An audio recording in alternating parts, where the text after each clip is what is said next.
An introduction is a conventional and autobiographical poem from Kamala Das' first poetry collection, Summer in Calcutta 1965. In this poem, the poet boldly explores her personal identity and humans a writer and individual in a male-dominated society. She talks about her political awareness, linguistic freedom, emotional experience, and struggle with traditional gender roles. Written the free verse and you conventional tone, the poem expresses her thoughts with honesty and courage. It has been both personal story and a powerful statement of self-held, questioning the restrictions placed on women and ascertaining her right to speak in our own voice. ಏನು ಹೇಳ್ತಾ ಇದ್ದಾರೆ ಅಂದರೆ, ಅವರ ಒಂದು ಪರಿಚಯನ ಅವ್ರು ಹೇಳ್ಕೊಡ್ತಾರೆ. ಏನು ಹೇಳ್ತಾರೆ, ಕಮಲಾ ದಾಸ್ ಅವರ ಮೊದಲ ಸಂಕಲನ ಸಮ್ಮರ್ ಇನ್ ಕಲ್ಕತ್ತಾ 1965 ಒಂದು ತಪ್ಪೊಪ್ಪಿಗೆ ಮತ್ತು ಆತ್ಮಚರಿತ್ರೆಯ ಕವನ ಆಗಿದೆ. ಅವರ ಒಂದು ತಪ್ಪೊಪ್ಪಿಗೆ ಮತ್ತು ಆತ್ಮಚರಿತ್ರೆಯ ಕವನವಾಗಿದೆ. ಈ ಕವಿತೆಯಲ್ಲಿ ಮಹಿಳೆ ಬರಹಗಾರ್ತಿ ಏನು ಹೇಳ್ತಿದ್ದಾರೆ ಅಂದರೆ, ಪುರುಷರ ಪ್ರಾಬಲ್ಯ ಸಮಾಜದಲ್ಲಿ ತನ್ನ ವೈಯಕ್ತಿಕ ಗುರುತನ್ನು ಅವರು ಹೇಳ್ಕೊತಾ ಇದ್ದಾರೆ. ಅವಳು ತನ್ನ ರಾಜಕೀಯ ಅರಿವು, ಭಾಷಾ ಸ್ವಾತಂತ್ರ್ಯ, ಭಾವನಾತ್ಮಕ ಅನುಭವಗಳು ಮತ್ತು ಸಾಂಪ್ರದಾಯಿಕ ಲಿಂಗ ಪಾತ್ರಗಳೊಂದಿಗೆ ಹೋರಾಟಗಳ ಬಗ್ಗೆ ಅವರು ಅದನ್ನು ಮಾತಾಡ್ತಾರೆ. ಮತ್ತು ಸಂವಾದದ ಸ್ವರದಲ್ಲಿ ಬರೆಯಲ್ಪಟ್ಟ ಆ ಕವಿತೆಗಳ ಆಲೋಚನೆಯನ್ನು ಪ್ರಾಮಾಣಿಕ ಮತ್ತು ಧೈರ್ಯ ವ್ಯಕ್ತಪಡಿಸ್ತಾರೆ. ಇಲ್ಲಿ ಅವರ ವೈಯಕ್ತಿಕ ಕತೆ ಮತ್ತು ಸ್ವಾಭಿಮಾನದ ಪ್ರಬಲ ಹೇಳಿಕೆಯಾಗಿದ್ದು, ಮಹಿಳೆಯರ ಮೇಲೆ ಇರಿಸಲಾದ ನಿರ್ಬಂಧಗಳು, ಯಾವ ರೀತಿಯ ಮಹಿಳೆಯರ ಮೇಲೆ ನಿರ್ಬಂಧಗಳನ್ನ ಅಲ್ಲಿ ಇರಿಸಲಾಗಿತ್ತಲ್ಲ, ಅದನ್ನು ಅವರು ಪ್ರಶ್ನಿಸುತ್ತಾ ತನ್ನದೇ ಆದಂಥ ಧ್ವನಿಯಲ್ಲಿ ಅವರು ಮಾತನಾಡುವ ಹಕ್ಕನ್ನು ಪ್ರತಿಪಾದಿಸ್ತಾರೆ. ಇದರಲ್ಲಿ ಅಬೌಟ್ ಆಫ್ ದ ಪೋಯಮ್ ಇದನ್ನು ತಿಳಿಸುತ್ತೆ. Stanza 1. Political awareness and identity. I don't know politics, but I know the names of those in power and can repeat them like days of weeks or names or months beginning with Nehru. I am Indian, very brown, born in Malabar. I speak 3 languages, write in 2, dream in 1. ಏನು ಹೇಳ್ತಾ ಇದ್ದಾರೆ ಅಂದರೆ, ಅವರು ನನಗೆ ರಾಜಕೀಯ ಅಂತೂ ಗೊತ್ತಿಲ್ಲ, ಆದರೆ ಅಧಿಕಾರದಲ್ಲಿರುವಂಥ ಹೆಸರುಗಳು ನನಗೆ ಗೊತ್ತು ಮತ್ತು ನೆಹರು ಅವರಿಂದ ಪ್ರಾರಂಭವಾಗುವ ವಾರದ ದಿನಗಳಿಂದ ಅಥವಾ ತಿಂಗಳುಗಳ ಹೆಸರುಗಳಂತೆ ಅವುಗಳನ್ನು ಅವರು ಹೇಳೋಕ್ಕೆ ಸಾಧ್ಯ ಅಂತೆ. ನೆಕ್ಸ್ಟ್, ನಾನು ಭಾರತೀಯದಲ್ಲಿ ಹುಟ್ಟಿದ್ದೀನಿ. ಭಾರತದಲ್ಲಿ ಕಂದು ಬಣ್ಣ ಅಂದರೆ ಒಂದು ಕಂದು ಬಣ್ಣ ಇರುತ್ತಲ್ಲ ಅವ್ರ ಮುಖದ ಕಲರು, ಅದರಲ್ಲಿ ಅವರು ಮಾಡಿದ್ದಾರೆ. ಅವರು ಮಲಬಾರ್ನಲ್ಲಿ ಹುಟ್ಟಿದ್ದಾರೆ. ಕೇರಳದ ಮಲಬಾರ್ನಲ್ಲಿ ಹುಟ್ಟಿದ್ದಾರೆ. ಅವರಿಗೆ 3 ಭಾಷೆಗಳು ಮಾತನಾಡೋದಕ್ಕೆ ಬರುತ್ತೆ, 2 ಭಾಷೆ ಬರೆಯೋದಕ್ಕೆ ಬರುತ್ತೆ, 1 ಭಾಷೆಯಲ್ಲಿ ಕನಸು ಕಾಣೋದಕ್ಕೆ ಬರುತ್ತೆ. ಈ ಪ್ಯಾರಾಗ್ರಾಫಲ್ಲಿ ಇದನ್ನು ತಿಳಿಸ್ತಾರೆ. Kamala Das begins the poem by introducing herself as an ordinary Indian citizen. She admits that she does not deeply understands politics, but she knows the names of the leaders, just as the people easily remember the days of weeks or months.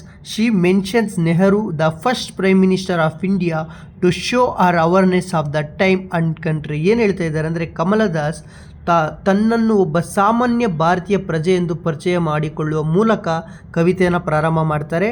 ತನಗೆ ರಾಜಕೀಯ ಬಗ್ಗೆ ಏನು ಆಳವಾಗಿ ತಿಳಿದಿಲ್ಲ, ಆದರೆ ಅದರಲ್ಲಿರುವಂತಹ ಜನರು ಏನಿರ್ತಾರಲ್ಲ ಅವ್ರನ್ನ ವಾರಗಳು, ದಿನಗಳು ಮತ್ತು ತಿಂಗಳುಗಳ ರೀತಿ ಸುಲಭವಾಗಿ ನೆನಪಿಟ್ಕೊಂಡಿರ್ತಾರೆ. ಯಾರು ಪೊಲಿಟಿಕ್ಸಲ್ಲಿ ಇರ್ತಾರಲ್ಲ ಅವ್ರ ನೇಮ್ಸ್ನ. ನೆಕ್ಸ್ಟ್, ತಮ್ಮ ಸಮಯ ಮತ್ತು ದೇಶದ ಬಗ್ಗೆ ಅರಿವನ್ನು ತೋರಿಸಲು ಅವರು ಭಾರತದ ಮೊದಲ ಪ್ರಧಾನ ಮಂತ್ರಿಯಾದಂಥ ನೆಹರುನ ಉಲ್ಲೇಖ ಮಾಡ್ತಾರೆ. Next, she then gives a short self-introduction. She is an Indian, has brown skin and was born in Malabar, Kerala. She speaks 3 languages, written in the 2 and dreams in 1 language. This shows her cultures and linguistic richness, and by the sharing this she places herself as Indian woman with her own identity, separate from the political power or male figure. ಏನು ಹೇಳ್ತಾ ಇದ್ದಾರೆ ಅಂದರೆ, ಅವಳು ಒಂದು ಸಣ್ಣ ಸ್ವಯಂ ಪರಿಚಯನ ನೀಡ್ಕೋತಾರೆ ಅವ್ರ ಬಗ್ಗೆ. ಅವಳು ಭಾರತೀಯ ಕಂದು ಬಣ್ಣದ ಚರ್ಮ ಹೊಂದಿದ್ದಾಳೆ. ಅವಳು ಇಂಡಿಯನ್ ಆಗಿರ್ತಾಳೆ, ಕಂದು ಬಣ್ಣ ಚರ್ಮ ಹೊಂದಿರ್ತಾರೆ. ಅವಳು ಮಲಬಾರ್ನಲ್ಲಿ ಕೇರಳದಲ್ಲಿ ಜನಿಸ್ತಾಳೆ. ಅವಳು 3 ಭಾಷೆಗಳನ್ನ ಮಾತಾಡ್ತಾಳೆ, 2 ಭಾಷೆಗಳಲ್ಲಿ ಬರೀತಾಳೆ ಮತ್ತು 1 ಭಾಷೆಯಲ್ಲಿ ಶೀನ ಡ್ರೀಮ್ ಅಂದರೆ ಕನಸು ಕಾಣ್ತಾರೆ. ಇದು ಅವಳ ಸಾಂಸ್ಕೃತಿಕ ಮತ್ತು ಭಾಷಾ ಶ್ರೀಮಂತಿಕೆಯನ್ನು ತೋರಿಸುತ್ತೆ. ಇದನ್ನು ಹಂಚಿಕೊಳ್ಳುವ ಮೂಲಕ ಯಾವುದೇ ರಾಜಕೀಯ ಮತ್ತು ವ್ಯಕ್ತಿತ್ವ ಪ್ರತ್ಯಕ್ಷವಾದಂಥ ತನ್ನ ಗುರುತನ್ನು ಅವರು ಹೊಂದಿರುವ ಭಾರತೀಯ ಮಹಿಳೆಯಾಗಿ ತನ್ನನ್ನು ತಾನು ಇರಿಸಿಕೊಳ್ತಾಳೆ. Stanza 2 don't write in English. They said English is not your mother tongue. Why not leave me alone critics friends visiting cousins, every one of you. Why not let me speak in any language I like? The language I speak become mine. Its distortions, its queernesses, all mine alone. ಏನು ಹೇಳ್ತಾ ಇದ್ದಾರೆ ಅಂದರೆ, ಇಂಗ್ಲೀಷ್ನಲ್ಲಿ ಬರೆಯಬೇಡಿ. ಅವರು ಹೇಳಿದರು, English ನಿಮ್ಮ ಮಾತೃಭಾಷೆ ಅಲ್ಲ. ವಿಮರ್ಶಕರು, ಸ್ನೇಹಿತರು, ಭೇಟಿ ನೀಡುವ ಸಹೋದರ ಬಂಧಿಗಳೇ, ನಿಮ್ಮೆಲ್ಲರೂ ನನ್ನನ್ನು ಏಕೆ ಒಂಟಿಯಾಗಿ ಬಿಡಬಾರದು? ನನಗೆ ಇಷ್ಟವಾದ ಯಾವುದೇ ಭಾಷೆಯಲ್ಲಿ ಮಾತನಾಡಲು ಯಾಕೆ ಬಿಡಬಾರದು? ನಾನು ಮಾತನಾಡುವ ಭಾಷೆ ನನ್ನದಾಗುತ್ತದೆ. ಅದರ ವಿರೂಪಗಳು, ಅದರ ಲಕ್ಷಣತೆಗಳು ಎಲ್ಲ ನನ್ನದು. ನನ್ನಿಷ್ಟ, ನಾನು ಮಾತಾಡ್ಬೋದು. ನನ್ನನ್ನು ಯಾಕೆ ನೀವು ಮಾತಾಡೋಕ್ಕೆ ಬಿಡಲ್ಲ ಅನ್ನೋದನ್ನು ಈ ಒಂದು ಪ್ಯಾರಾದಲ್ಲಿ ಅವರು ತಿಳಿಸ್ತಾರೆ. ಇಂಗ್ಲೀಷ್ನ ಬರೀಬೇಡಿ, ಮಾತಾಡಬೇಡಿ ಅನ್ನೋರು ಎಲ್ಲ ಹೇಳ್ತಾ ಇದ್ದಾರೆ. ಬಟ್ ಇಲ್ಲಿ ಅವರು ನನ್ನನ್ನು ಯಾಕೆ ಮಾತಾಡೋಕ್ಕೆ ಬಿಡಲ್ಲ ಅನ್ನೋ ಒಂದು ಫ್ರೀಡಮ್ನ ಅಲ್ಲಿ ಕೇಳ್ತಾ ಇದ್ದಾರೆ. In this stanza, Kamala Das talks about the criticism she faced for the writing poetry in English. Many people told her not to write in English because it was her mother tongue. This represents as common culture pressure faced by Indian writers who used English after independence. So ಏನು ಹೇಳ್ತಿದ್ದಾರೆ ಅಂದರೆ, ಈ ಚರಣದಲ್ಲಿ ಕಮಲದಾಸ್ ಇಂಗ್ಲೀಷ್ನಲ್ಲಿ ಕವಿತೆ ಬರೆದಿದ್ದಕ್ಕಾಗಿ ಎದುರಿಸಿದ ಟೀಕೆಗಳ ಬಗ್ಗೆ ಮಾತನಾಡ್ತಾರೆ. ಇಂಗ್ಲೀಷ್ ಅವರ ಮಾತೃಭಾಷೆ ಅಲ್ಲದ ಕಾರಣ ಅನೇಕ ಜನರು ಅವರಿಗೆ ಇಂಗ್ಲೀಷ್ನಲ್ಲಿ ಬರೀಬೇಡಿ ಅಂತ ಹೇಳ್ತಾರೆ. ಸ್ವಾತಂತ್ರ್ಯ ನಂತರ ಇಂಗ್ಲೀಷ್ ಬಳಸಿದ ಭಾರತೀಯ ಬರಹಗಾರರು ಆಫ್ಟರ್ ಇಂಡಿಪೆಂಡೆನ್ಸು ಯಾರ್ಯಾರೆಲ್ಲ ಕವಿಗಳಿರ್ತಾರಲ್ಲ ಅವರೆಲ್ಲ ಇಂಗ್ಲೀಷಲ್ಲಿ ಬರೆಯೋಕ್ಕೆ ಹೋದರೆ ಅವ್ರು ಎದುರಿಸುವಂಥ ಸಮಸ್ಯೆಗಳು ಈ ರೀತಿ ಇದೆ, ನೀವು ನೋಡ್ತಿರ್ಬೋದು. Next, she reacts strongly to this criticism and tells them to leave her alone. She asserts and freedom to speak and write any language she chooses. Once she uses a language, it becomes her own, even if she sounds different, broken or queer. She takes ownership of the language with pride. This is bold statement of linguistics independence. ಏನು ಹೇಳ್ತಿದ್ದಾರೆ ಅಂದರೆ, ಈ ಟೀಕೆಗಳಿಗೆ ಅವರು ತೀವ್ರವಾಗಿ ಪ್ರತಿಕ್ರಿಯಿಸ್ತಾರೆ. ಯಾಕಂದರೆ ಅವರು ಏಕಾಂಗಿಯಾಗಿ ಬಿಡುವಂತೆ ಹೇಳ್ತಾರೆ. ನನ್ನನ್ನು ಬಿಟ್ಬಿಡಿ, ನನ್ನ ಇಷ್ಟ, ನಾನು ಏನು ಬೇಕಾದ್ರೂ ಮಾತಾಡ್ತೀನಿ. ಅವರು ಆಯ್ಕೆ ಮಾಡುವ ಯಾವುದೇ ಭಾಷೆಯಲ್ಲಿ ಮಾತನಾಡುವ ಮತ್ತು ಬರೆಯುವ ಸ್ವಾತಂತ್ರ್ಯವನ್ನು ಅವರು ಪ್ರತಿಪಾದನೆ ಮಾಡ್ತಾರೆ, ನನಗೆ ಹಕ್ಕಿದೆ ಅಂತ. ಒಮ್ಮೆ ಅವರು ಒಂದು ಭಾಷೆನ ಏನಾದರೆ ಬಳಸಿದರೆ ಅದು ವಿಭಿನ್ನ, ಮುರಿದ ಅಥವಾ ವಿಲಕ್ಷಣ ಎಂದು ಧ್ವನಿಸಿದರೂ ಅದನ್ನು ತನ್ನದೇ ಆದಂತಹ ಒಂದು ಆದದಾಗಿ ಮಾಡಿಸ್ಕೋತಾರೆ. ಫಾರ್ ಎಕ್ಸಾಂಪಲ್, ಅವರು ತಮ್ಮ ಭಾಷೆಯನ್ನು ಮಾಲೀಕತ್ವದ ಹೆಮ್ಮೆಯಿಂದ ತೆಗೆದುಕೊಳ್ಳುತ್ತಾರೆ. ಅಂದರೆ ನಾನು ಮಾತಾಡ್ತಾ ಇದ್ದೀನಿ, ನನ್ನಿಷ್ಟ ಅನ್ನೋ ಒಂದು ಭಾಷೆನ ಇದು ನನ್ನ ಒಂದು ಮಾಲೀಕತ್ವ ಅನ್ನುವ ರೀತಿಯಲ್ಲಿ ಅವ್ರು ತಗೋತಾರೆ. ಈ ಭಾಷೆ ಸ್ವಾತಂತ್ರ್ಯ ದಿಟ್ಟನ್ನು ಅವರು ಹೇಳಿಕೆಯಾಗಿ ಕೊಡ್ತಾರೆ. ಸೊ ಮೂರನೇ ಭಾಗ, ಸ್ಟ್ಯಾಂಜಾ 3. It is of English of India funny for apps but it is honest. It is as human as I am human. Don't know. You see, it voices my joys, my longings, my hopes, and is useful to mean a cawing. It's so crows or roaring to the lions. It human speech, the speech of the mind that is here and not there is mind that sees and hears and is aware, not the deaf blind speech of trees in storm of monsoon clouds or of rain, of the incoherent mutterings of the blazing funereal pyre. So ಏನು ಹೇಳ್ತಿದ್ದಾರೆ ಅಂದರೆ, ಈ ಪ್ಯಾರದಲ್ಲಿ ಇದು ಅರ್ಧ English, ಅರ್ಧ ಭಾರತೀಯ ಬಹುಭಾಷಾ ತಮಾಷೆ ಆಗಿರಬಹುದು. ಇಲ್ಲಿ ಅರ್ಧ ಇಂಗ್ಲೀಷ್ ಇದೆ, ಅರ್ಧ ಈ ಭಾಷೆ ಇದೆ, ಭಾರತ ಭಾಷೆ ಅನ್ನೋದನ್ನು ಅವರು ವ್ಯಂಗ್ಯವಾಗಿ ಹೇಳ್ತಾರೆ. ಇಂದು ಪ್ರಾಮಾಣಿಕವಾಗಿರಬಹುದು. ನಾನು ಮನುಷ್ಯನಾಗಿರುವಷ್ಟೇ ಮಾನವೀಯ ಆಗಿದ್ದೇನೆ. ನೀವು ನೋಡುತ್ತಿಲ್ಲವೇ, ಇದು ನನ್ನ ಸಂತೋಷಗಳು, ನನ್ನ ಹಂಬಲಗಳು, ನನ್ನ ಭರವಸೆಗಳು ಧ್ವನಿಸುತ್ತವೆ ಅಂತ ಹೇಳ್ತಾರೆ.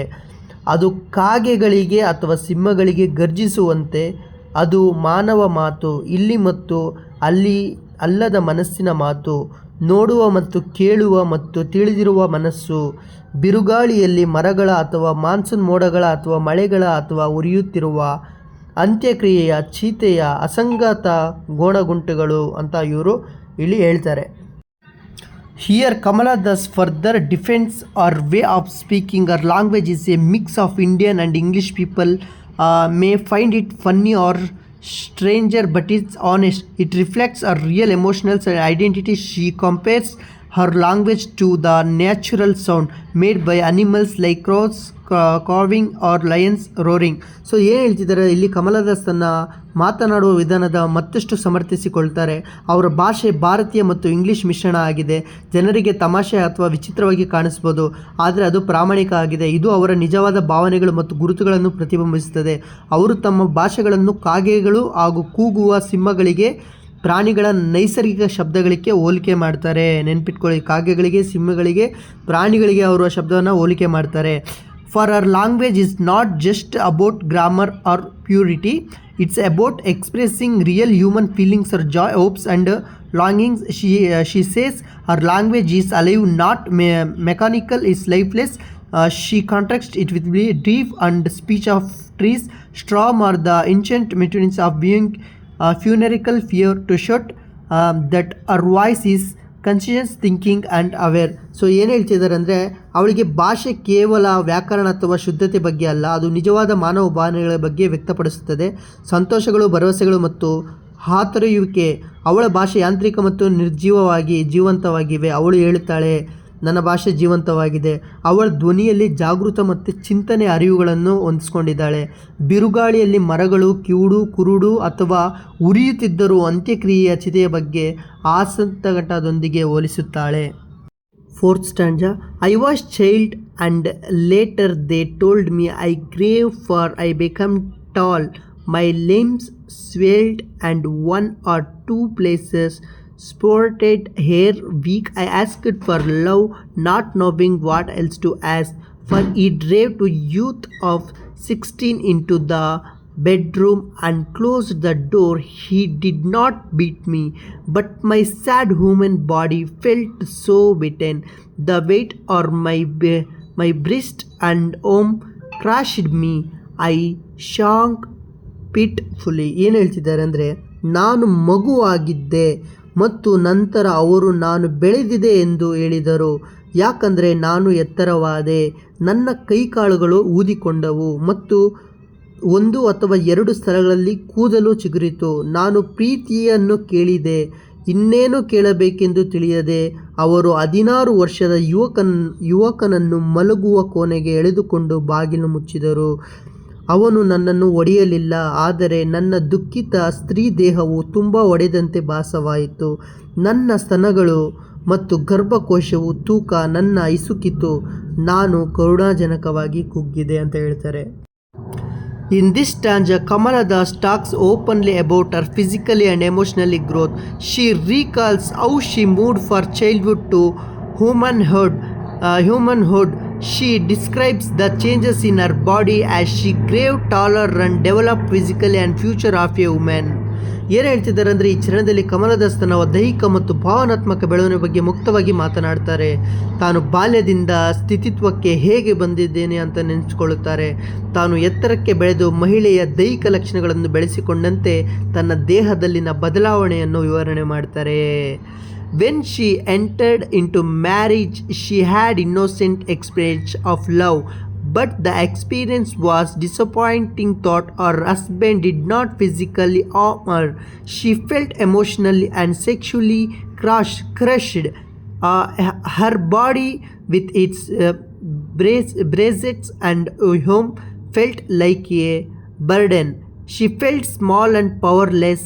This is a powerful moment into the poem as she speaks honestly about her marital life, which was not fulfilling but suffocating. ಏನು ಹೇಳ್ತಿದ್ದಾರೆ ಅಂದರೆ, ಅವಳು ಮದುವೆಯಾದಾಗ ಪ್ರೀತಿಯ ಬಗ್ಗೆ ಮುಗ್ಧ ನಿರೀಕ್ಷತೆಗಳನ್ನು ಹೊಂದಿದ್ದಳು, ಆದರೆ ಅನುಭವ ನಿರಾಶೆವಾಯಿತು. ಏನಂದರೆ, ಅವಳ ಪತಿ ಅವಳಿಗೆ ದೈಹಿಕವಾಗಿ ಹೊಡೆದಿಲ್ಲ, ಅವಳನ್ನು ಭಾವನಾತ್ಮಕವಾಗಿ ಲೈಂಗಿಕವಾಗಿ ನಲುಗಿಸಿ ಹೋದಳು.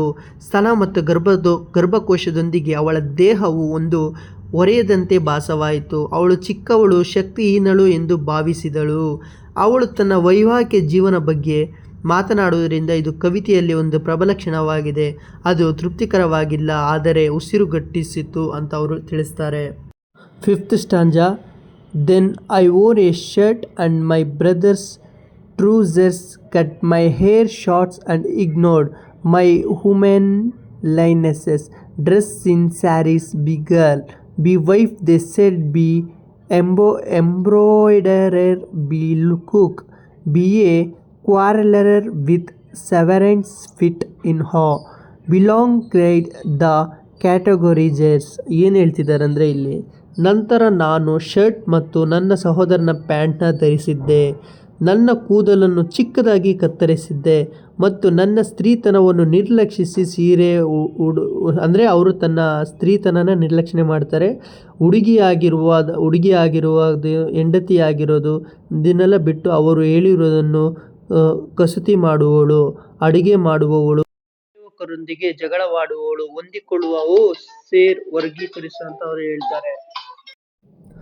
After her painful experience of womanhood and marriage, Kamala Das tried to break free from society expectations. She dressed in her brother's clothes and cut her hair short, rejecting the traditional image of woman.